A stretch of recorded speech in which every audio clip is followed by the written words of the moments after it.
Assalamualaikum warahmatullahi wabarakatuh. Alhamdulillahilladzi hadana bi'abdil mukhtari man da'ana alaihi bil idni wa qad nadana labbaika ya man dallana wa hadana. Yang terhormat Ibu Devi Pramita selaku dosen mata kuliah Metodologi Pendidikan, dan tak lupa teman-temanku yang berbahagia. Pertama-tama marilah kita panjatkan puja dan puji syukur kehadirat Allah Subhanahu wa taala karena atas limpahan rahmat, taufik, hidayah serta inayahnya sehingga kita bisa mengikuti perkuliahan metodologi pendidikan pada pagi hari ini.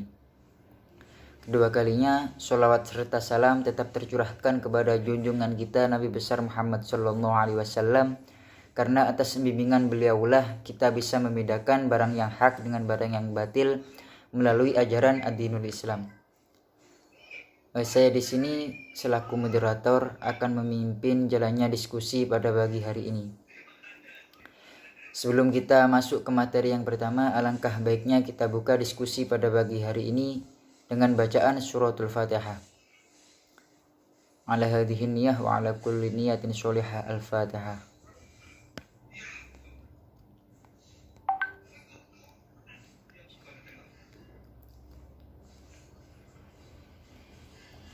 Baiklah, langsung saja saya akan membacakan susunan kelompok yang akan mempresentasikan makalahnya pada pagi hari ini. Yang pertama ada saya sendiri Muhammad Hikmat Musyafa, dan yang kedua ada rekan saya Nadia Prihantini.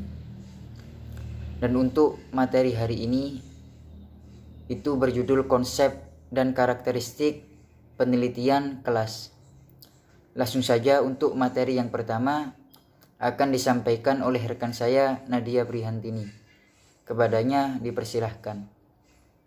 Baik, di sini saya Nadia Prihantini akan menjelaskan tentang konsep dari penelitian tindakan kelas. Menurut bahasa Inggris, penelitian tindakan kelas yakni Classroom Action Research atau biasa disebut CAR. Dari namanya sudah menunjukkan isi yang terkandung di dalamnya, yaitu sebuah kegiatan penelitian yang dilakukan di kelas. Dikarenakan ada 3 kata yang membentuk pengertian itu. Yang pertama ada penelitian, yang kedua tindakan, yang ketiga kelas.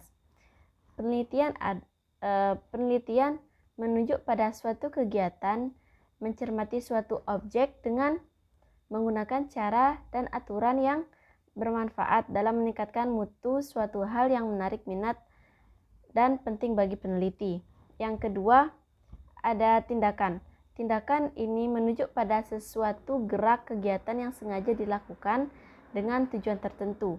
Yang ketiga, ada kelas. Dalam hal ini tidak terkait pada pengertian ruang kelas, tetapi dalam pengertian yang lebih rinci, yang dimaksud istilah ruang kelas ini adalah sekelompok siswa yang dalam waktu yang sama menerima pelajaran dan guru yang sama juga. Dengan menggabungkan bahasa pengertian 3 kata ini, yakni penelitian, tindakan, kelas, dapat disimpulkan bahwa penelitian tindakan kelas merupakan suatu pencermatan terhadap kegiatan belajar berupa sebuah tindakan yang sengaja dimunculkan dan terjadi dalam sebuah kelas secara bersama. Dalam PTK, peneliti atau guru dapat melihat sendiri praktik pembelajaran atau bersama guru lain. Ia dapat melakukan penelitian terhadap siswa dilihat dari segi aspek interaksinya dalam proses pembelajaran. Dalam PTK, guru secara reflektif dapat menganalisis, mensintesis terhadap apa yang telah dilakukan di kelas. Dalam hal ini berarti dengan melakukan PTK, pendidik dapat memperbaiki praktik-praktik pembelajaran sehingga menjadi lebih efektif. Pada intinya, PTK ini merupakan suatu penelitian yang akar masalahnya muncul di kelas, dirasakan langsung oleh guru yang bersangkutan sehingga sulit dibenarkan jika ada anggapan bahwa pembahasan penelitian tindakan kelas diperoleh dari persepsi atau lamunan seorang peneliti. Jadi agak sulit diterima jika seorang peneliti dapat tanpa berkolaborasi dengan guru melakukan PTK di SD, SMP, atau SMA. Maka dari itu dapat diartikan bahwa penelitian tindakan kelas sebagai suatu bentuk investigasi yang bersifat reflektif partisipatif. Selanjutnya, hal-hal yang perlu difahami tentang penelitian tindakan kelas. Yang pertama ada PTK adalah suatu pendekatan untuk meningkatkan pendidikan dengan melakukan perubahan ke arah perbaikan terhadap hasil pendidikan dan pembelajaran. Yang kedua, ada PTK adalah partisipatory yang melibatkan orang yang melakukan kegiatan untuk meningkatkan praktiknya sendiri. Yang ketiga, PTK adalah kolaboratif. Yang dimaksud kolaboratif melibatkan partisipan bersama-sama bergabung untuk mengkaji praktik pembelajaran dan mengembangkan pemahaman tentang makna tindakan. Yang keempat, ada PTK menumbuhkan kesadaran diri mereka untuk berpartisipasi dan berkolaborasi dalam sebuah tahapan PTK. Yang kelima, PTK adalah proses belajar. Proses belajar yang sistematis. Dalam proses tersebut menggunakan kecerdasan kritis, membangun komitmen dan dalam melakukan tindakan. Yang keenam, PTK memerlukan orang untuk membangun teori dengan praktik mereka. Yang ketujuh, PTK memerlukan gagasan dan asumsi ke dalam praktik untuk mengkaji secara sistematis bukti yang menantangnya atau memberikan hipotesis tindakan. Yang terakhir, PTK memungkinkan kita untuk memberikan rasional justifikasi tentang pekerjaan kita terhadap orang lain dan membuat orang menjadi kritis dan analisis. Menurut Soekardi, penelitian tindakan kelas mempunyai tujuan penting sebagai berikut. Yang pertama, ada salah satu cara strategi guna memperbaiki layanan maupun hasil kerja dalam suatu lembaga pendidikan. Yang kedua, ada mengembangkan rencana tindakan guna meningkatkan apa yang telah dilakukan oleh seorang guru. Yang ketiga, ada mewujudkan proses penelitian yang mempunyai manfaat ganda, yaitu bagi peneliti memperoleh informasi terkait dengan permasalahan yang hendak dipecahkan dan pihak subjek yang diteliti mendapatkan manfaat langsung dari tindakan nyata yang diberikan. Yang keempat, ada tercapainya konteks pembelajaran dari pihak yang terlibat dalam kegiatan penelitian, yaitu peneliti dari para subjek yang diteliti. Yang kelima, timbulnya budaya meneliti yang terkait dengan prinsip sambil tetap bekerja, dapat melakukan penelitian di bidang yang ditekuni. Yang selanjutnya, timbulnya kesadaran pada subjek yang diteliti sebagai akibat adanya tindakan nyata guna meningkatkan kualitas. Dan yang terakhir, diperolehnya pengalaman nyata yang berkaitan erat dengan usaha peningkatan kualitas seorang profesional maupun akademik. Selanjutnya, ada juga tujuan yang lebih rinci. Tujuan rinci PTK ialah sebagai berikut. Yang pertama, ada meningkatkan mutu isi, masukan, proses, dan hasil pendidikan dan pembelajaran di sekolah. Yang kedua, ada membantu guru dan tenaga kependidikan lainnya dalam mengatasi masalah pembelajaran dan pendidikan di dalam maupun di luar kelas. Yang ketiga, ada meningkatkan sikap profesional pendidik dan tenaga kependidikan.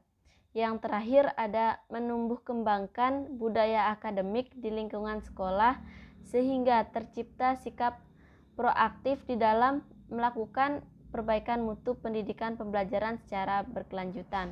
Jadi tujuan utama PTK itu adalah untuk memecahkan masalah nyata yang terjadi di dalam kelas sekaligus mencari jawaban ilmiah mengapa tersebut dapat dipecahkan melalui tindakan yang akan dilakukan PTK. Jadi dari tujuan umum ke tujuan rinci yang tadi saya sebutkan, hasil yang dapat dicapai melalui PTK terdapat manfaat PTK antara lain. Yang pertama ada menghasilkan laporan-laporan PTK yang dapat dijadikan bahan paduan bagi para pendidik untuk meningkatkan kualitas pembelajaran. Selain itu, hasil-hasil PTK yang dilaporkan dapat dijadikan sebagai bahan artikel ilmiah atau makalah untuk berbagai kepentingan, yaitu untuk disajikan dalam forum ilmiah dan dimuat di jurnal ilmiah. Yang kedua ada menumbuh kembangkan kebiasaan, budaya, dan tradisi dan menulis artikel ilmiah di kalangan pendidik. Hal ini ikut mendukung profesionalisme dan karir pendidik. Yang ketiga ada mewujudkan kerjasama, kolaborasi, dan sinergi antara pendidik dalam satu sekolah atau dengan beberapa sekolah untuk sama-sama memecahkan masalah dalam pembelajaran dan meningkatkan mutu pembelajaran. Yang keempat, meningkatkan kemampuan pendidik dalam upaya menjabarkan kurikulum atau program pembelajaran sesuai dengan tuntutan dan konteks lokal, sekolah, dan kelas. Hal ini memperkuat relevansi pembelajaran bagi kebutuhan peserta didik. Yang kelima, ada memupuk dan meningkatkan keterlibatan kegiatan, keterkaitan, kenyamanan, dan kesenangan siswa dalam mengikuti proses pembelajaran di kelas. Di samping itu, hasil belajar siswa pun dapat meningkat secara drastis. Yang terakhir, mendorong terwujudnya proses pembelajaran yang menarik, menantang, nyaman, menyenangkan, serta melibatkan siswa karena strategi, metode, teknik, dan media yang digunakan pembelajaran demikian bervariasi dan dipilih secara sungguh-sungguh. Jadi, PTK ini dapat memberikan manfaat sebagai inovasi pendidik yang tumbuh dari bawah karena guru adalah tombak pelaksanaan lapangan. Dengan PTK, guru menjadi lebih mandiri yang ditopang oleh rasa percaya diri, sehingga secara keilmuan menjadi lebih berani mengambil prakarsa yang patut diduganya dapat memberikan manfaat perbaikan. Rasa percaya diri tersebut tumbuh sebagai akibat guru semakin banyak mengembangkan sendiri pengetahuan berdasarkan pengalaman baru. Dan yang terakhir, saya akan menjelaskan tentang prinsip-prinsip dari penelitian tindakan kelas atau biasa disebut PTK. Yang pertama, prinsipnya yang pertama ialah tidak mengganggu komitmen guru dalam menjalankan tugas mengajar. Yang kedua, siklus mengajar mengacu pada terlaksananya kurikulum dan target penugasan, penguasaan. Yang ketiga ada metode pengumpulan data tidak mengganggu proses pembelajaran. Yang terakhir ada masalah yang dipilih adalah masalah yang menggugah komitmen profesional untuk memberikan layanan terbaik bagi peserta didik. Sekian dari penjelasan saya. Mohon maaf jika terdapat salah kata atau salah penjelasan. Materi selanjutnya akan dilanjutkan oleh rekan saya. Jadi untuk materi selanjutnya itu karakteristik penelitian kelas. Dengan memahami karakteristik kelas itu akan membantu para mahasiswa sebagai peneliti dalam menyusun penelitiannya sendiri dengan lebih baik. Atau para mahasiswa bisa membaca, mengevaluasi dan menggunakan suatu hasil dari penelitian tindakan yang telah diterbitkan karakteristik tersebut. Mungkin saya akan menyebutkan beberapa karakteristik penelitian kelas. Yang pertama, fokus penelitian tindakan yang praktis. Tujuan dari penelitian tindakan ini adalah untuk menangani suatu problem aktual pada setting pendidikan. Dengan demikian, para peneliti melakukan tindakan dengan mengkaji isu-isu praktis yang akan menghasilkan keuntungan bagi pendidikan. Isu-isu ini merupakan permasalahan dari seorang guru di dalam ruang kelas atau sebuah problema yang melibatkan banyak pendidik dalam gedung lembaga pendidikan. Yang kedua, pendidik atau peneliti memiliki kegiatan praktis. Ketika para peneliti melakukan tindakan dengan terlibat dalam suatu kajian, mereka merasa tertarik pada pengujian kegiatan praktik mereka sendiri. Jadi bukan mengkaji praktik kegiatan orang lain. Dalam hal ini, para peneliti melakukan tindakan dengan terjun ke dalam penelitian partisipatori atau penelitian self-reflektif, yang dimana mereka mengalihkan pandangan dan pengamatan mereka pada ruang kelas sekolah atau praktik-praktik pendidikan mereka sendiri. Yang ketiga, ada kolaboratif. Para peneliti melakukan tindakan dengan berkolaborasi dengan orang lain dan juga seringkali melibatkan partisipan di dalam penelitian, dan adapun para partisipan ini bisa individu di dalam sekolah atau personel dari luar sekolah.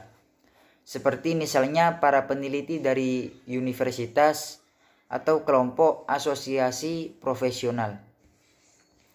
Yang keempat, suatu proses yang dinamis. Para peneliti melakukan tindakannya itu dengan terjun ke dalam suatu proses yang dinamis, yang juga meliputi pengulangan kegiatan.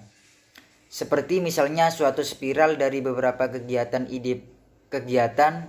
dan adapun ide penting ini merupakan penelitian spiral yang kembali maju mundur di antara refleksi atau merenungkan suatu problema, pengumpulan data.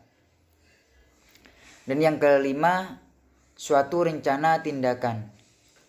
Langkah selanjutnya ialah mengidentifikasi suatu rencana tindakan pada beberapa poin di dalam proses kegiatan penelitian tersebut. Para peneliti melakukan tindakan dengan merumuskan suatu rencana untuk merespon terhadap problema perencanaan ini. Mungkin karena penyajian data kepada para penyandang dana atau yang membangun suatu program yang berfungsi sebagai perintis, itu mengimplementasikan suatu agenda penelitian yang sedang berjalan untuk menyelidiki praktik kegiatan yang baru. Yang terakhir ada penelitian bersama. Jadi untuk penelitian bersama ini tidak seperti penelitian tradisional, bahwa dijelaskan bahwa para investigator melaporkan dan mempublikasikan dalam jurnal dan buku-buku. Para peneliti melakukan tindakannya itu dengan melaporkan hasil kegiatan penelitian kepada para pendidik yang selanjutnya akan segera dapat menggunakan hasilnya. Meskipun para peneliti tindakan kelas mendapatkan jurnal kesarjanaan, mereka lebih tertarik pada berbagai informasi dengan individu yang dapat mempromosikan perubahan dan memberlakukan perencanaan di dalam kelas atau gedung-gedung lembaga pendidikan. Para peneliti biasanya berbagi hasilnya dengan para guru, kepala sekolah, dan juga personil di kantor wilayah. Baiklah, semua materi telah dipaparkan, dan untuk itu saya sebagai moderator pamit undur diri. Dan juga mewakili pemateri memohon maaf jika ada kesalahan baik disengaja maupun tidak dalam penyampaian materi pada pagi hari ini. Sekian dari saya, kurang lebihnya mohon maaf. Assalamualaikum warahmatullahi wabarakatuh.